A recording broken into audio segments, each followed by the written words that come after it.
Pag-usapan po natin uric acid at gout at yung mga arthritis na naramdaman ng maraming kababayan natin. Ituturo natin yung pinakagamutan mismo. Anong gamot sa gout, ibibigay ko na. Tapos ano rin yung mga pagkaing babawasan, ano yung quote-unquote bad foods at good foods sa gout. Pag gout po, para masabi natin na may gout kayo, yan o, namamaga yung hinlalaki. So, para masabing may gout, kailangan may blood test. Yun ang basic. May blood test kayo ng uric acid. Pa-check nyo CBC, creatinine, pati uric acid. Pag mataas ang uric acid nyo, let's say very high, tapos may namamaga. So, mataas na uric acid, doon lang masasabi may gout. Namamaga yung hinlalaki, yung tuhod, o yung siko, yung kamay. Doon lang natin masasabi, gout yan. Pero kung sumasakit lang kamay mo, sumasakit lang tuhod mo, tapos wala ka namang uric acid, hindi natin sasabihin gout yun. Mas malamang osteoarthritis or arthritis ng pagka-edad. Yun ang mas common. Siguro 90% puro ganon. Itong gout, mas bihira to. Kaya bago nyo sundin yung bawal at pwede, check muna uric acid. Ha? Ayoko magkakamali kayo ng diagnosis. Diba? So, pag nakitang mataas ang uric acid at may gout talaga kayo, ito yung mga babawasan. Number 1, organ meat. Mataas to sa purine, mga laman loob. Okay, mga atay, bopis, diba? Puso, bituka. Yan ang pinakamataas. Mabilis umatake yung gout pag kumain ito. Red meat, lalo na sa karne, sa beef, sa baka. So, yung beef, mataas din ang purine niya. Purine nagiging uric acid. Pero, mas mababa siya kumpara sa laman loob. Pero, mas mataas pa rin siya. So, pag beef, konting bawas lang sa beef. More chicken, more pork ang pwede sa inyo. Okay, mas mataas siya. White bread naman, ang problema kasi sa white bread at white rice, pwede tumaas yung blood sugar. Pwede kayong magka-diabetes kung masyado marami. Pag nagka-diabetes, hindi rin maganda sa gout. Okay? Mas dadalas din yung atake sa gout kung may dagdag na diabetes ka. Katulad ng matatamis, sama na natin mga donuts, soft drinks, mga juice na matatamis. Puro asukal, puro cake. Kung puro matatamis, prone ka rin sa diabetes. Hindi rin maganda ang diabetes pag kasama ang gout. Alak, ito talaga nagpapataas ng uric acid. Pag uminom tayo ng beer, ayan 6.5% tataas yung uric acid. Kahit yung mga non-alcoholic beverage, yung yeast ang nagpapataas. 4% tataas uric acid mo. Kaya yung iba na may gout, kumain ng laman loob, pulutan, sinabayan ng alak, mamaya atake na. Sobra na sakit yung paa, sobra na sakit yung tuhod, hindi na makalakad. Kasi napuno na ng uric acid crystals sa pagkain. Ito ang problema natin sa gout. Mga seafoods generally mataas sa purine at uric acid. Pwede naman kumain pero lilimitahan. Ang pwede lang siguro konting hipon, crab siguro, oyster konti, isda, salmon konti.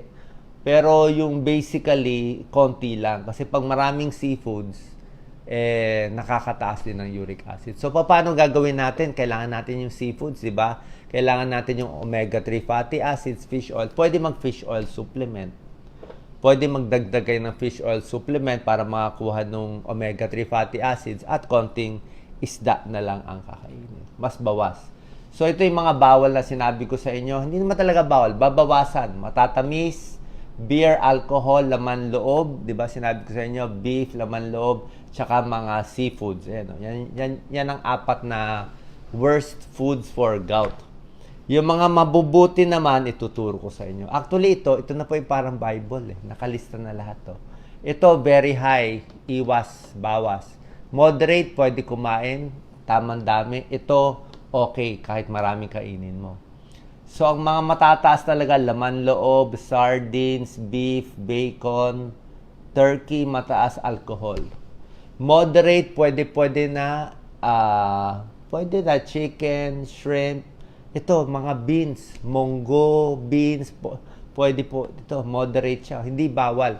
Hindi bawal ang munggo sa gouty arthritis. Sa ordinary arthritis, pwede ang munggo.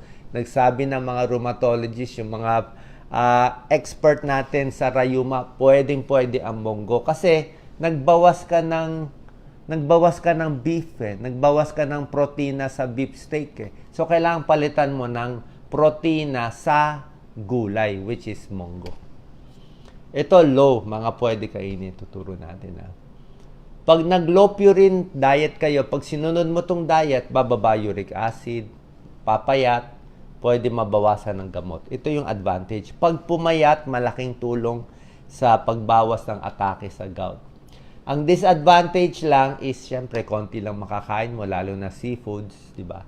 Kulang tayo ng pang seafoods na omega-3 sources, mag-fish oil supplement na lang.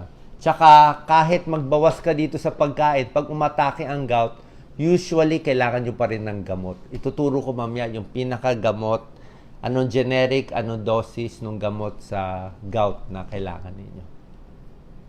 Dito naman tayo sa good foods. Lahat ng citrus fruits, pwede po. Lahat po yan, napakaganda. Nakakababa pa ng uric acid yan. Mga orange, lemon, calamansi, dalandan, suha, strawberry. Pwede po yan. Okay, low-fat yogurt, milk, pwede rin yan. Nakakababa din ng uric acid. Avocado, pwede. May antioxidant, may vitamin E. Basta gulay, prutas, maganda. Ito, cherry, mahal sa atin Pero meron siyang anthocyanin. Ang ganda ng kulay. Iwas sa pamamaga. Tulad po na sinabi ko, monggo at beans pwede. Ayan Kailangan mo ng protina Ang meat, hindi ka na nga binabawasan mo yung meat galing sa hayop Kaya yung protina mo, kunin mo na sa peas, beans, lentils, dito mo kukunin. Nakakabawas siya ng atake sa gout. Okay? Kung gusto niyang protina, lean meat, chicken, more chicken and pork, at mga broccoli, may rin yan, may protein din yan. Tubig. Pag may atake ng gout, kailangan maraming iinumin na tubig. 8 to 12 glasses, sabi nga dito, kung kaya nyo ng 16 glasses, which is 4 liters a day. Ang limit ko sa dami ng pag-inom, lagi ko sinasabi kung bata pa kayo, hanggang 16 glasses, 4 liters, yun ang pinakamadami. Huwag nyo nalalampasan. Kasi pag lumampas kayo, baka mag-hyponatremia, delikado. Pero kung may gout attack, siguro hanggang 12 glasses, 3 litro, kung abot ka ng 4 na litro, mas malalabas mo yung uric acid. Kape, maganda rin sa gout. May tulong din.